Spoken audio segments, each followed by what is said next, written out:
Alright, what's up everybody? In this video we're going to be checking out every new evolved unit with the new quality of life update 62 I think, in Anime Last Stand. So that's going to include Inuyasha, Hiei, and the two divine boosts we got, which is Korito and Saitama. I usually count divine boosts as buffed units, but we don't have any other buffs, so I don't know, I'm going to lump them in as Evos this time. But starting off with Inuyasha here, Inu, thank you KWX for showcasing this guy. This is with glitch, no enchant, no skill tree, level 85, and triple S everything, no godly lead, and no soul. 1.15 mil or 6.69 seconds on placement. He does also have poison, and he is going to gain a buff from somewhere. Check his passive here. Demonic Corruption. Each time this unit applies bleed for a total of 120 seconds, gain the following buffs for 60 seconds. Gain 10% damage, 15% range, replace bleed with poison, and gain 50% crit damage. Attacks have a 10% chance to backfire, decreasing his damage by 5%. If his attack backfires 5 times, deactivate the passive for 30 seconds and lose buffs from it. Lose 15% damage for 30 seconds, every second attack inflicts self-stun for 2 seconds, occurs 5 times. Okay. He's gonna have a weird way of buffing himself and also kind of removing the buff and stunning himself, because he can backfire. Okay. So right now he did nerf himself, he backfired. Yeah, it's kinda strange. Okay. Check out the upgrades here, so pretty cheap so far. 11k now. Yeah, he's actively kind of nerfing himself, but Unbreakable Rain, upgrade 5. We're now a bigger line AoE it looks like, and hybrid. He always was hybrid actually.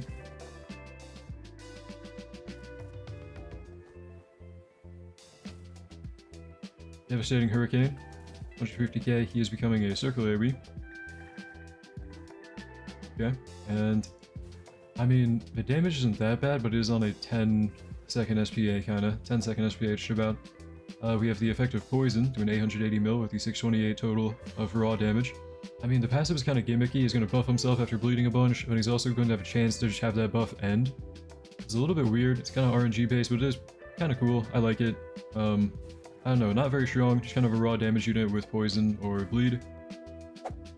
Moving on to the divine boosted Korito. We gotta wait for a higher wave with tankier enemies before we can check out Saitama or Hiei. So Kirito's divine boost here. This is mine with Avatar Glorious, triple S everything, and a full crit skill tree, no godly lead, no soul. We have the Star King passive, which I believe is the same as before his divine boost there, which is elemental damage. Same with the Stardust Breaker. That was a thing before the divine boost. Critical combo as well, I think. I'm pretty sure all of these were already a thing. He just kind of gains crit damage, crit chance, range, and damage. And so far, I mean, he looks the exact same. Kone AoE hybrid, okay damage and placement. Nothing too crazy. If we keep going though, maybe he becomes goated. We got Sword Enhanced Ice here on upgrade 4. He is going to become a full AoE with Blizzard. Yep, same as before the divine boost, okay. Nothing new so far from what I can tell. Maybe new damage. Blizzard is doing 181, he's doing 95.3. I'm not sure. Looks pretty much the exact same for now. Keep going. And okay, Starstream, upgrade 9. He is going to be a Kone AoE now. Yeah, looks the exact same, I think. Doing 405 mil now. And a Starburst Strike here, he gains an ability. For the next 21 attacks, he's going to gain... he's going to lose 60% damage. Also attack 65% faster, though.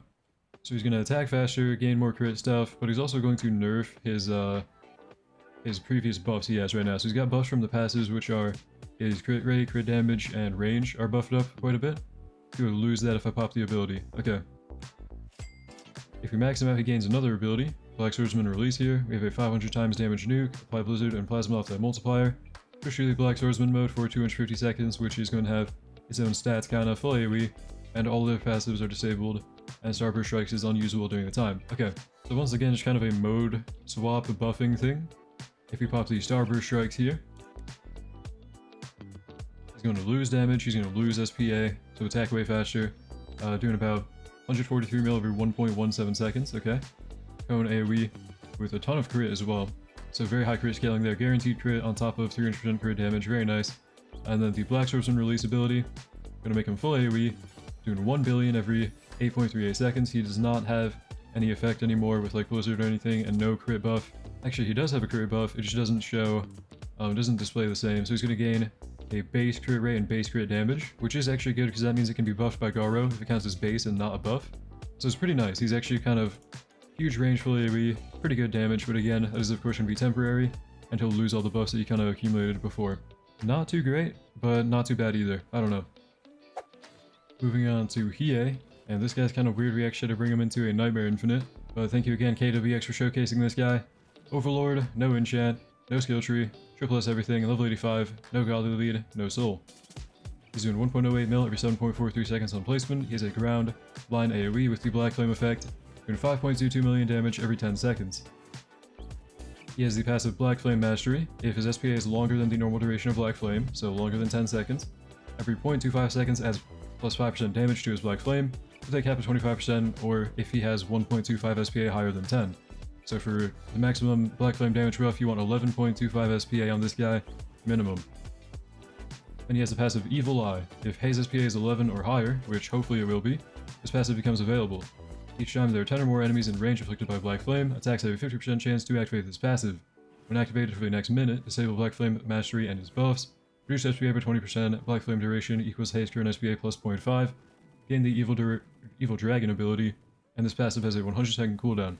I think the Black Flame duration part might be a typo, I'm not sure, because if the duration is 0.5 SPA higher, or 0.5 seconds higher than his SPA, it would not let you chain Black Flames anymore. I don't know, because that was a problem with the Tachi Divine Boost back in the day. Let's just upgrade him anyway. Keep going.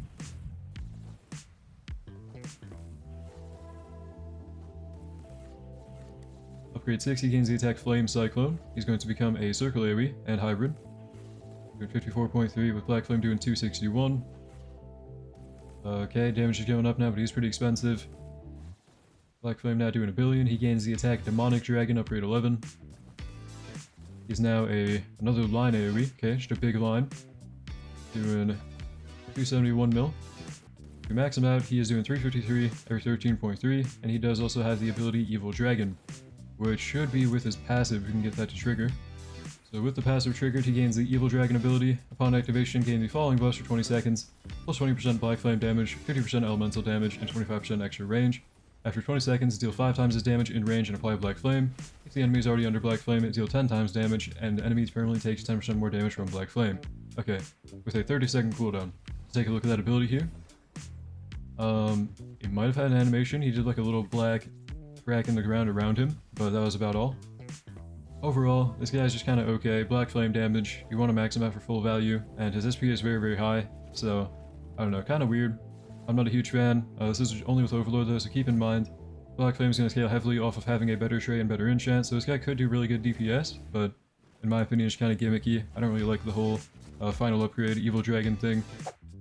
Finally, we'll check out the Divine Boosted Saitama. Thank you to my clanmate GodOfCheese for letting me showcase this guy. So, Avatar Glorious, triple S everything, level 85, maxed out damage skill tree, no godly lead, and no soul. He's doing 31.7 mil every 5.65 seconds on placement, with a cost of 5k. He is full AoE with a pretty weird crit stat line up there, unless I'm just not used to not having crit tree. Rapid consecutive punches here. Every 5 missed crits, Baldy performs 10 follow-up attacks in quick succession, 1 attack every 0.5 seconds. Each follow-up attack deals 10% of his damage, increasing by 5% per hit, with a total of 325% total damage. So when he doesn't crit, you actually want damage skill tree on him then. You're going to be, or at least it makes you want to run damage skill tree on him. I don't know if it's still better for DPS, but he's going to be kind of spamming a follow-up attack, and when he does that 3 times, he gains an ability. Crowd Control. If there are 20 plus enemies in range, gain plus 0.5% damage per enemy in range with a cap of 20%. Lasts for 60 seconds. Cooldown of 80 seconds. If an enemy dies while Baldy is buffed, deal 2.5 times damage in range. Are we good? Yeah. Once 5 bosses have entered Baldy's range, gain the Serious ability for 60 seconds. Okay. So there are 2 ways he can gain that ability, and otherwise he's just kind of buffing with the amount of enemies in his range. Let's just upgrade him here, see what he can do. 22 mil right now. Let's keep going. Full AoE on placement is not that bad, but he's like, the range is kind of tragic, I'm not gonna lie. For full AoE, I wish he had more, but... Okay, Mirror Clones, here we go. He is a Circle AoE. He might have the same attacks as before. Okay, Serious ability, here we go. He got the Serious ability somehow, not sure what exactly triggered, but we got it. Okay, there's a lot to read there. He's kind of attacking faster, doing less damage, gaining Conquered if they're above 50% HP, and gaining Shred if they're below. Dealing more damage, and also has a chance to one-shot a boss when he's attacking every 3 attacks, or every 5, or something like that. Okay. We'll keep going on damage here. He gains the ability Normal Punch on upgrade 11 for a cost of about 500k right now. Upon activation, you do 50 times current damage in range, gain 50% current damage for the next minute. It does have an animation, okay. Upgrade 13, he gains the attack Air Assault. He's now full AoE again, with a lot more range than last time. Okay, he gains a passive power mimicry on upgrade 14. He is now, once any nuke is used while Baldy is placed, Baldy mimics the nuke's damage, dealing 50% of the casted nuke's damage with a cap of 5 trill. Passive has a 300-second cooldown. 300-second cooldown. Okay. Copying a nuke for part of the damage. Very interesting, actually. If we max him out, he's going to gain Deadly Serious Punch here. On activation, deals 5 trillion damage, multiply the number of times normal punch has been activated. Cap of 50 trillion. Instantly kill the enemy if its HP is below 25%. Lose 25% damage for the next minute. Okay. Could be really strong, actually. See the animation. The animation was the same as the normal punch there, so nothing too crazy. No animation on the serious one. Okay, so we have an animation on normal punch and deadly punch. They're the exact same. So we went into serious mode. He is actually attacking way faster and doing a lot less damage, though. I mean, the DPS isn't bad. For raw damage, he's pretty good, and the nuking part is actually really cool. I do like the copying nuke. That's actually pretty interesting.